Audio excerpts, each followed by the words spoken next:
Today, digital assets fall as Nancy Pelosi visits Taiwan. Binance delists the AMP token as the SEC calls it a security. And hackers steal $200 million from Nomad in the latest blockchain bridge hack. We ask a security expert if there's any way to make the technology more secure.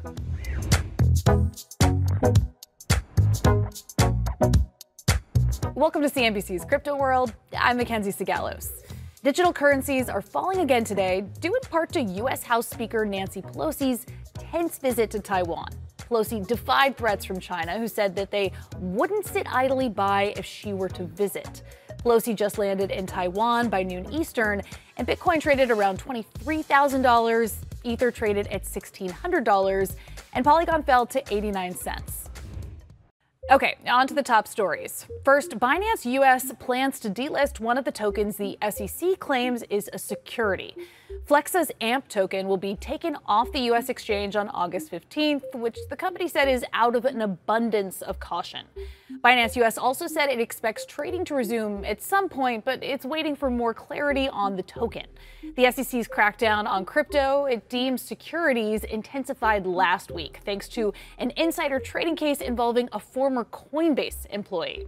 That case identified 9 cryptocurrencies that the agency believes are securities and should be regulated. Those claims also ignited an SEC probe into Coinbase, which listed many of the cryptocurrencies in question. Next, a U.S. women's soccer team may also be a victim of Voyager Digital's collapse. According to a report by Sportico, the National Women's Soccer League told players they could miss out on crypto that was promised to them by Voyager thanks to the company's bankruptcy. The NWSL inked a major deal with Voyager in December of 2021. Voyager became the official crypto broker of the league and promised, quote, direct financial support, crypto education, and rewards. Last but certainly not least, there's been another major hack of another major blockchain bridge. Hackers breached Nomad and stole nearly $200 million in crypto. Nomad addressed the breach on Twitter, saying it was working around the clock to address the situation and had been in touch with law enforcement. Still, it's just the latest in a string of blockchain bridge hacks this year. 6 other hacks in 2022 saw more than $1 billion stolen, according to Elliptic. So for our main story of the day, I spoke to Adrian Hetman of Immunefi. The security services platform helps Web3 businesses prevent hacks like the one that Nomad, Ronin, and others have faced in recent months. I asked Adrian about this latest hack and what can be done to make blockchain bridges more secure. So overnight, we saw this $200 million hack of yet another cross-chain bridge. Can you explain what happened here? This hack is different from the recent hacks that happened to Ronin Network and the Horizon Bridge. It is a smart contract-enabled hack, so there wasn't any private key leakage as it was in the previous 2 cases.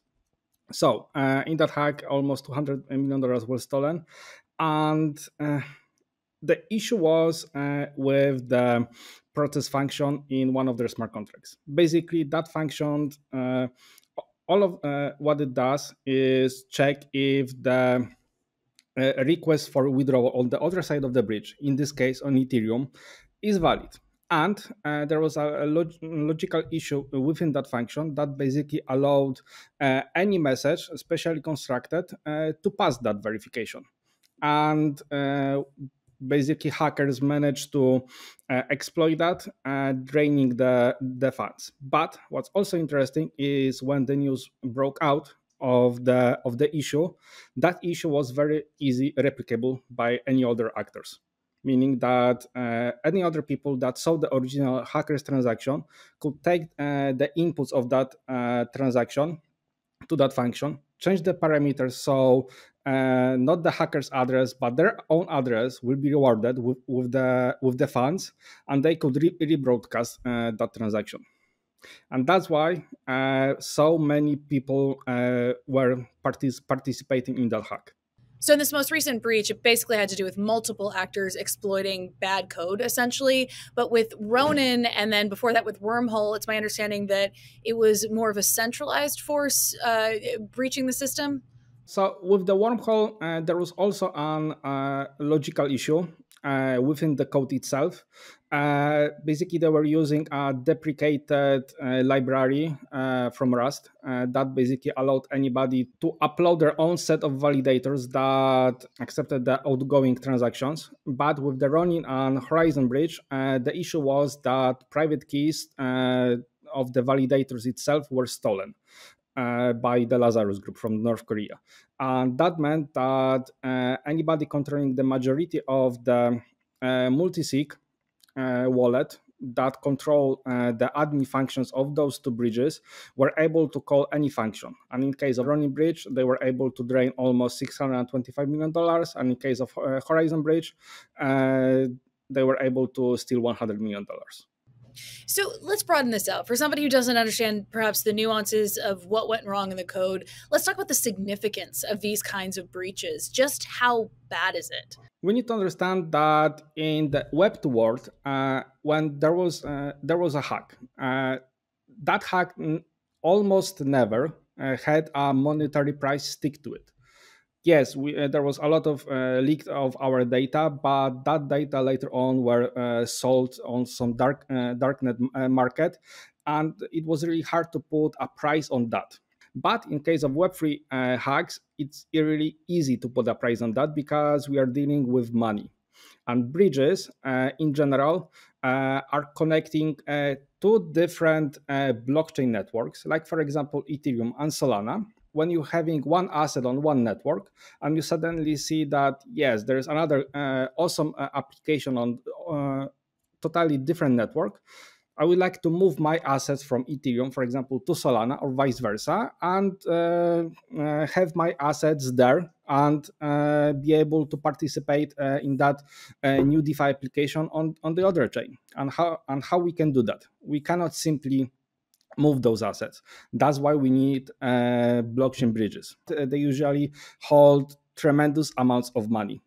And those amounts of money and how much traffic goes through bridges are very enticing point of attack for black hats. So it seems like there's this conundrum, right? In a multi-chain future, you need to have ways to bridge across these different blockchains, yet there are these very vulnerable touch points in the crypto ecosystem. So what's the next step? What do you do? Is there a way to better fortify these bridges? Yes and no. Yes, because everything is a software, and software can have bugs. But if we put a lot of effort into verifying, auditing code that the project has run, there is a really big chance to eliminate most of the bugs. Another way is for developers to actually be on the cutting edge of the security in Web3, knowing what types of attack they can expect when running, for example, a lending protocol or a bridge in this case. Because certain project types have their own specific use cases and potential attack points that if a developer is security focused, can actually harden those parts of the code. In a standard DeFi application, there isn't that much attack vector compared to a bridge, because in such a DeFi application, in a dApp, we have a website, we have a wallet, and we have a smart contracts. In Bridge, we have all of that, plus we have some centralized nodes, event listeners, listening to what's happening on one chain and another. You're basically duplicating the amount of code on from one chain to another, because you also need to have a smart contract on both chains that holds assets. So that's twice the attack surface of the standard DeFi application. So yes, developers need to be a security focus. They need to audit the code. Apart from that, from the audit itself, it's really good to having a bug bounty programs hosted, for example, like on Immunefi, because then the hackers, the white hats, as we call them, are incentivized to look for security vulnerabilities and report them back to the project, so the project can fix them and pay the reward to the white hat. Okay, that's all for Crypto World today, but we'll be back again tomorrow, and we'll see you then.